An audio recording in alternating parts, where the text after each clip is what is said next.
saya masih di apa-apa Indonesia bahkan masih di Taman Departemen bersama Pak Amin Rais. Pak Amin seperti yang saya sampaikan tadi. Tak tahu yang capres nih Pak, khususnya dukungan Pak Amin kepada Pak Prabowo dan Hatta. Kalau saya boleh nakal bertanya nih Pak, sekarang ini muncul meme foto di mana Pak Amin tahun 98, di mana ketika itu people power dan kemudian Pak Amin diintimidasi oleh anak buah Prabowo. Namun sekarang Pak Amin di 2014 justru ingin Prabowo harus jadi presiden. Ini tentu pemirsa juga ingin tahu apa sih Pak yang melatar belakangnya hal tersebut. Jadi saya bilang apa sebenarnya. Jadi sebenarnya persahabatan saya dengan Mas Prabowo itu sudah agak lama, bahkan sebelum reformasi. Ya. Jadi saya pernah dikenalkan dengan Mas Prabowo ini, kita bicara-bicara, bahkan pegawai ekonomi kita Pak Profesor Sumitro Djadikusumo itu pernah mengundang saya ya, di rumahnya Pak Mutosio Martono. Kemudian almarhum Pak Suno mengatakan, Mas Amin, saya senang melihat anak saya itu bersahabat dengan Anda, teruskan. Asus sangat cerdas, memang kamu masih muda, kadang-kadang kalau mengalami masalah terlalu cepat, ya. Tapi dia cerdas dan dia penuh pengabdian. Bahkan Mas, mungkin saya katakan juga dalam wawancara kemarin dan sejak bersama lebih jauh dengan Amiras itu, saya pernah dengan Pak Prabowo ini ketemu Gaddafi ya di Tripoli Libya. Kemudian saya juga ketemu dengan tokoh-tokoh Iran. Jadi sesungguhnya ada chemistry yang sama ya. Sama Mas Prabowo ini ada sikap yang tidak pernah merasa tenang dengan kekuatan asing yang mendikte kita ya. Makanya ketika Mas Prabowo mengatakan akan negosiasi ulang berbagai kontrak karya, akan ulang berbagai kontrak revenue sharing bagi hasil, itu seperti tumbuh dapat tutup truk ya. Kemudian semakin sering ketemu dengan Mas Fadlizon dan lain-lain, kemudian wah ini barangkali bisa jadi partner kita.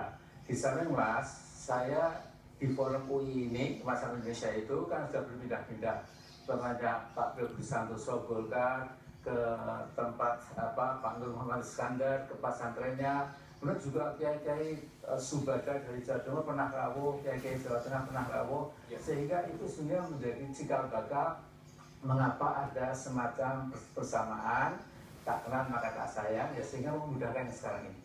Pak Amin, kalau melihat perjalanan itu tamanya sinkron dengan apa yang dikatakan Pak Prabowo Subianto yang mengatakan bahwa Amin Rais itu adalah salah satu guru saya, salah satu mentor saya.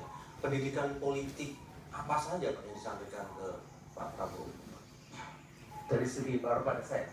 Ya, Pak Prabowo kan mengatakan Pak Amin sebagai guru, sebagai iya. Pak Amin mengajarkan apa saja ke Pak Prabowo? Ya, saya mengatakan Prabowo masa depan bangsa ini itu tergantung ya kita ini ya. Waktu itu saya masih 55 barangkali ya. Kemudian bahkan Mas waktu itu saya dengan Pak Prabowo pernah surat ke Pak Nasution ya. Mas mengatakan, wah kamu berdua ini pemimpin masa depan ya. Bahkan waktu itu ada rakyat Merdeka itu mengatakan duet maut ya. Maut itu kan mati ya. duet hebat maksudnya antara Amin Rais dan Prabowo. Rakyat Merdeka hebat waktu itu. Dan dikatakan Amin Rais itu anak ideologisnya Soekarno, bukan anak biologis dan lain-lain. Dan sekarang saya melihat ini Mas Prabowo ini anak ideologisnya Bung Karno. Lihat pernyataan itu semua mengarah kepada kedaulatan ekonomi, martabat bangsa, tidak mau didikte asing dan lainnya. Jadi saya kira yang menyamakan dengan Pak Prabowo selain sudah kenal lama, memang secara ideal, kuadrelasan insya Allah mirip. Ya. Pak, kalau tadi Bapak menceritakan bahwa Prof. Sumitro meminta Pak Amin bicara bersahabat dengan Pak Prabowo. Tentu Pak Amin sangat kenal dengan Pak Prabowo. Ya. Kalau sekarang kritik untuk Pak Prabowo, apa Pak yang harus Pak Prabowo lakukan sebagai calon presiden? Ya mungkin tradisi kemiliterannya itu direduksi ya. Kenapa Pak?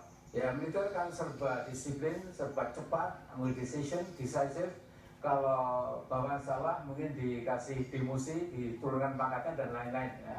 Tetapi Mas, 10 hari saya berjalan lama dengan Mas Prabowo itu, baik ke mana ke Italia, mampir di Italia, kemudian baru ke Libya, kemudian ke Iran.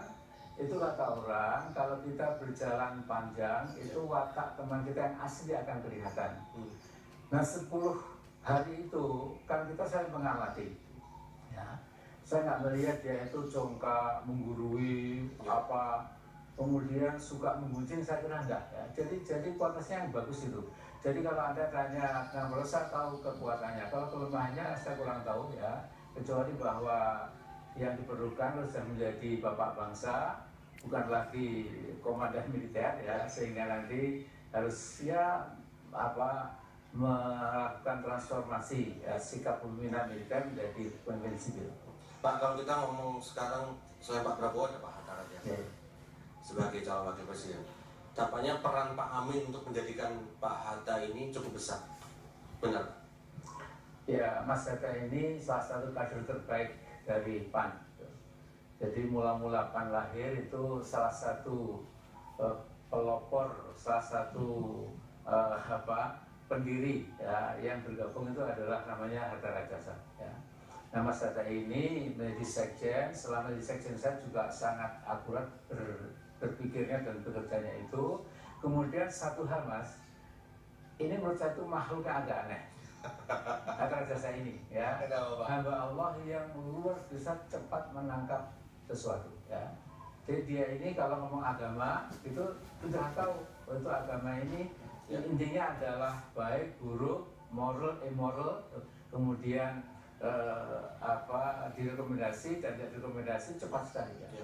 Bahkan Mas Derajat Wibowo, ya, itu mengatakan Pak Amin itu Hatta Rajasa itu backgroundnya insinyur biologi, tapi dikasih sedikit uraian mengenai ekonomi baru 30% sudah bisa menentukan sendiri. Ya ini betul, ya. Memang dia ini saya kira ya kita beruntung punya Hatta Rajasa itu. Memang bahwa saya di belakang dia terus saya kira juga memperkuat posisi dia. Pak, kalau kita melihat ramuan Prabowo Subianto dan Hatta Rajasa, strateginya untuk memenangkan mereka seperti apa? Dan apalagi ini kan juga ada Pak Mahfud di sana di tim pemenangan. Bisa diceritakan Pak? Jadi waktu tinggal 45 hari lebih sedikit, ya. Jadi saya pikir kemarin seperti ditampil itu luar biasa, ya. Tampilan dari Prabowo itu penuh confidence, yakin diri, ya. Kemudian cara memberikannya masa juga luar biasa, sehingga ini gubernur-gubernur Muhammadiyah ini dari berbagai provinsi itu manggut-manggut kadang-kadang paham sekali gitu. Dan jadi Prabowo saya kira nanti kepentingannya adalah menjadi simbol NKRI kita, kemudian simbol pemersatu dengan ketegasannya, dengan wawasan globalnya. Ini Prabowo ini saya kira wawasannya sudah globalized, ya, bukan tokoh lokal lagi, ya. Dia tidak akan jangkau kalau bicara di New York atau di Washington atau manapun, ya, dengan bahasa Indonesia yang sangat fluent itu, ya. Kemudian juga Hatta Rajasa pengalamannya menjadi Menko Ekonomi, menjadi Menteri Perhubungan, menjadi Menteri Seksek, menjadi Menteri Riset dan lain-lain, ditambah beberapa tahun menjadi ketua fraksi dan ketua komisi di DPR, insya Allah jadi komisi yang bagus. Tapi Pak, kalau kita melihat hasil survei, elektabilitas Prabowo Hatta ini kalah dari Jokowi JK. Nah ini bagaimana Pak Amin melihat itu dan bagaimana bisa meyakinkan masyarakat Indonesia bahwa mereka adalah capres yang seharusnya dipilih dalam Pilpres 2024? Ya, jadi gini Mas, memang survei ini harus kita tanggapi dengan ya sikap yang objektif, ya. Berkali-kali, again, ya. Itu para pembuat polling kan abal-abal, ya. Tidak semuanya, ya, ya, tapi itu sebagian besar itu abal-abal, ya. Karena ini masalah membuat rahasia, ada sebuah seorang tokoh yang sering buat polling itu waktu itu menjelang pileg bisik-bisik Mas Hatta, Pak Hatta, kalau kita dikasih 20M nanti pollingnya 1,2%, Pak. Nanti ada standard of error 3-4%, jadi nanti kan saya nggak ada masalah. Jadi 1% 10M ya? Ya, jadi ini otentik ya, cuma namanya saya lupa, ya. Jadi itu ya abal-abal, gitu nggak usah terlalu percaya, ya. Baik. Pak Amin, kita masih akan berbincang lagi di segmen berikutnya. Kita akan ngobrol lebih lanjut tentang Pak Amin Rais, tentang beliau secara pribadi. Namun kita jeda pariwara masih tetap jangan kemana-mana, tapi apa kabar Indonesia akhir pekan.